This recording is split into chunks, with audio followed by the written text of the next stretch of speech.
I'm Dr. Jessica Taglerini. I'm here with my lovely pregnant patient, Katie, and we're here to demonstrate my 3 favorite pelvic opener exercises. I love to give these to all of my pregnant new patients, and if you're a patient of mine and you're pregnant, you receive these in your prenatal packet you got on your first visit. So the reason I like to give these exercises is because they help open up your pelvis. They help keep some good mobility in the pelvis and in the lower back, all along while they're also helping to keep those abdominal muscles nice and strong. And they're also good for balance and coordination, things we could all use. So the first exercise is called a figure 8. With the figure 8, you can do this anywhere because all you need is the back of a chair to hold on to or a counter. So at home, at work, you can do this anywhere. So all you do is hold the back of a chair or counter, feet shoulder width apart, and you're gonna make a sideline figure 8 with your pelvis. Just like she's doing right there, yep. And you're gonna do this for 2 to 3 minutes, 2 to 3 times a day. This is a great thing to do every time you take a sit break at work, every time you change tasks at home. I want you to do this throughout the day and just keep good mobility. You wanna do that figure 8 with your pelvis. Exaggerate it as much as you can, kind of feels like you're doing some weird hula hoop situation. So that is the first one. The second of the 3 is a cat-cow without the cat. So go ahead and come on down here.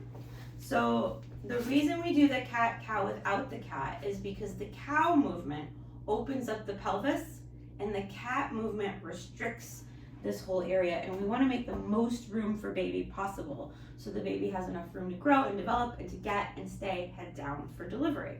So the cow movement, you arch your lower back, stick out the tailbone, and then you want to bring yourself just up to a flat back, a table. In a cat movement, let's show what cat would have looked like. So cow, keep your arms, and then cat, you would arch up. That's what we don't want to do. So go to flat back. Okay, so here's your starting point. In this exercise, you're not using your upper body, your arms, you're literally just isolating your pelvis. So cow and flat back. Good. Cow and flat back. Or you could say cow to table. So that's how you want to do that. And you just rock back and forth like that, exaggerating the pelvic motion as much as you can and getting that good stretch. And you're going to do this for, again, 2 to 3 minutes, 2 to 3 times a day. All right. And then our last exercise is pelvic tilts and pelvic circles on the exercise disc, which is what this is, or an exercise ball. Now when you do this at home, I want no shoes, no socks, feet flat on the ground. You train a lot more balance and coordination when you do it that way. So notice our starting position is she's starting up nice and straight and tall with the best posture, and her feet are flat on the ground, shoulder width apart. And what we're gonna do is pelvic tilt. So similar to what you did in the cat-cow without the cat, but on a disc or ball. So arch the lower back, stick out the tailbone, and then tuck that tailbone forward, scoot it forward, and squeeze the abs. So we're gonna arch the low back, sticking that tailbone back, and then we're gonna tuck that tailbone forward, squeezing the abs as much as you can. You wanna really exaggerate that motion to the best of your ability, all while keeping your upper body as still as possible. So it's really just a pelvis low back motion you're doing. So arch and tuck, perfect.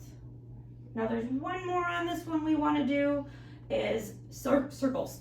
So what you're gonna do is you're gonna trace the perimeter of the ball or disc with your pelvis, and you're gonna do clockwise and then counterclockwise.